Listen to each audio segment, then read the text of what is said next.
अहिल्यानगर शहरामध्ये 17व्या राज्यस्तरीय शब्दगंध साहित्य संमेलनाचं उद्घाटन मोठ्या उत्साहात संपन्न झालंय। शब्दगंध साहित्यिक परिषदेच्या वतीनं आयोजित करण्यात आलेल्या 17व्या राज्यस्तरीय शब्दगंध साहित्य संमेलनाच्या स्वर्गीय अरुण काका साहित्य नगरीचं उद्घाटन उत्साहात संपन्न झालं। महाराष्ट्र राज्याचे क्रीडा व युवक कल्याण तथा कृषी मंत्री दत्तात्रय विठ्ठल उर्फ दत्ता मामा भरणे यांच्या हस्ते या साहित्य नगरीचं उद्घाटन करण्यात आलं। यावेळी आमदार संग्राम जगताप, महापौर ज्योती गाडे, स्थायी समिती सभापती सुभाष लोंढे, डॉक्टर पुरुषोत्तम भापकर, संपत बारसकर, कुमारसिंग वाकळे, माजी उपमहापौर गणेश भोसले, महेश लोंढे, नगरसेवक प्रकाश भागानगरे, मोहित पंजाबी, प्राध्यापक डॉक्टर संदीप सांगळे, डॉक्टर संजीवनी तडेगावकर यांच्यासह विविध क्षेत्रातील मान्यवर उपस्थित होते। तर कार्यक्रमाच्या प्रारंभी महापुरुषांना अभिवादन करण्यात आलं। त्यानंतर शाहिरी जलसा कार्यक्रमानं संमेलनाला विशेष रंगत आणली। शाहीर कल्याण काळे, भारुड सम्राट हमीद सय्यद, शाहीर भारत गाडेकर, वसंत डंबाळे, डॉक्टर शेषराव पठाडे, प्रशांत सूर्यवंशी, दिगंबर गोंधळी आणि हौसीनाथ बोर्डे आदी कलाकारांनी आपल्या प्रभावी सादरीकरणातून उपस्थितांची दाद मिळवली। स्वागत अध्यक्ष सुरेश बनसोडे यांनी प्रास्ताविकातून संमेलनाची भूमिका स्पष्ट केली।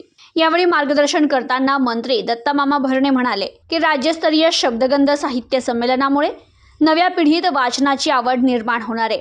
वाचाल तर वाचाल हा संदेश आजच्या युवकांसाठी अत्यंत महत्त्वाचा आहे। वाचनामुळे विचार समृद्ध होतात, चुकीच्या प्रवृत्तींपासून दूर राहता येतं आणि जीवनाला सकारात्मक दिशा मिळते।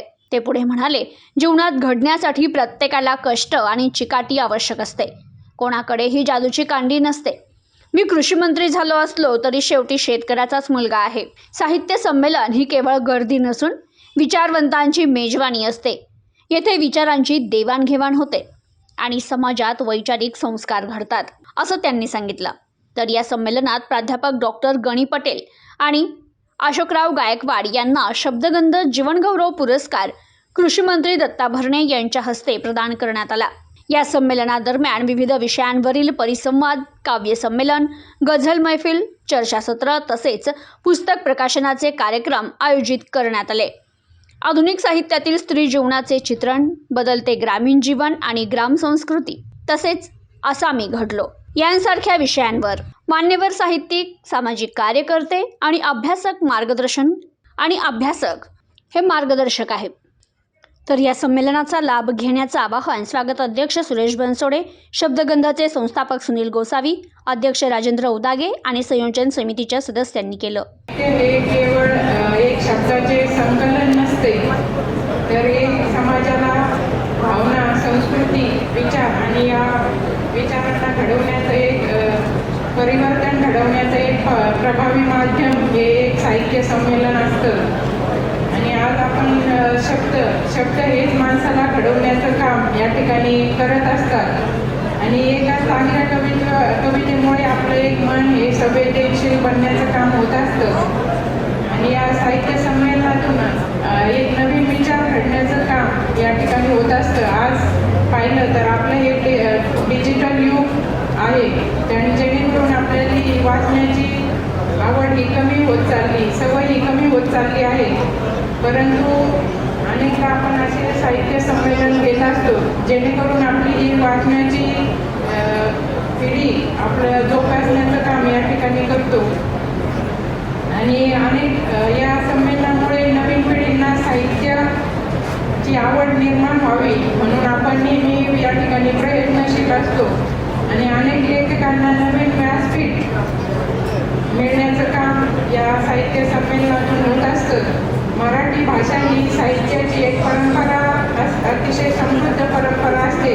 आपल्या या ठिकाणी अनेक लेखक होऊन गेले, साहित्यिक होऊन गेले, जसं की कुसुमाग्रज असतील, देशपांडे असतील, तसंच वि स खांडेकर असतील। त्यांनी या साहित्याची आपल्या लेखणीतून समाजांना विचाराचे नवीन दालन देण्याचे काम या ठिकाणी या साहित्यिकांनी केलं आहे। आणि आजचे या साहित्य दत्ता मामा भरणे यांनी सांगून गेले की आपल्या मनात एक उद्देश ठेवला पाहिजे। त्यांनी सांगितलं की मी मंत्रिपदापर्यंतचा प्रवास त्यांनी अत्यंत छान पद्धतीने या ठिकाणी केला आहे आणि आत्ताच त्यांनी आपल्या वेळात वेळ देऊन आपल्यासाठी वेळ दिला। आपल्या नगर शहराचे आमदार लाडक्या संग्रामभैया जगताप यांचा मान घेऊन या ठिकाणी ते आले, त्याबद्दल मी त्यांचेही खूप खूप आभार मानते. स्वागतात अध्यक्ष केलं त्याबद्दल मी सर्वप्रथम आपल्या शब्दगंधाचे आभार व्यक्त करतो व जेवढं आपल्याला चांगलं करता येईल आपण त्या पद्धतीने कार्यक्रमासाठी सर्वांनी 10-15 दिवसापासून नियोजन केलं. सर्व आपली टीम असत, आमचे सर्व सहकारी असतील, सर्व नगरसेवक असतात, सर्वांचं मी या ठिकाणी स्वागत करतो. व आपल्या शब्दनगरला आपण जे स्वर्गीय अरुण काकांचं नाव दिलं हे का दिलं, कारण आपलं जे पहिलंच होतं साहित्य संमेलन त्यावेळेस काकांनी त्याचं उद्घाटन केलं होतं व ते आता अविरतपणे चालू राहिलं व ते इथून पुढे पण चालू राहिलं. त्या आपल्याला काकांचे त्यामुळे आशीर्वाद भेटले त्या संमेलनात व यामध्ये आपल्या सर्वांचा मान सन्मान जो काय आपण केला आमच्या विनंतीला देऊन त्याबद्दल मी सर्वांचं या ठिकाणी स्वागत करतो. त्याचप्रमाणे आपल्या जे काय आजकाल मोबाईलमध्ये तरुण पिढी गुंग झाली तर आपल्या संमेलनाच्या माध्यमातून मी सर्व नावं करतो की आपण थोडं साहित्याकडे वळलं पाहिजे, पुस्तकाचं वाचन केलं पाहिजे. थोडा वेळ जरी मोबाईल साईडला ठेवून पुस्तक वाचन जर केलं तर या साहित्य संमेलनाचा आपला जो काही आपण एवढा कपट प्रयत्न करतो, कवी संमेलन ठेवतो, पुस्तक प्रदर्शन ठेवतो, त्याचा एक स्वार्थ साधला जाईल असं मी या ठिकाणी सांगतो.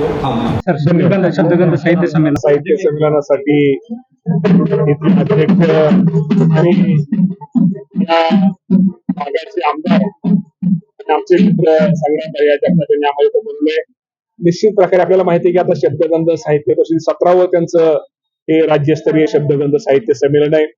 या माध्यमातून निश्चित प्रकारे वाचन संस्कृती वाढली पाहिजे, लोकांना साहित्य किंवा बाकीच्या दृष्टिकोनातून लोकांनी थोडं स्वतःच एक व्यासपीठ तिथे नगरकरांनी आणि नगरकर उपलब्ध करून देतात. निश्चित प्रकारे त्याचा फायदा आजच्या तरुण पिढीकडे, जे आज आपण मोबाईलवर तरुण पिढी मोबाईलचा वापर ज्यादा झालेला आहे, त्यामुळे म्हण ना आपण वाचाल तर वाचाल त्याप्रमाणे निश्चित प्रकारे आता आपण पुढे ह्याकडे पाहिलं पाहिजे. या साहित्य संमेलनाचा फायदा निश्चित प्रकारे तरुण पिढीला निश्चित प्रकारे होईल. Thank you. Bureau report, news today 24, Ahilyanagar.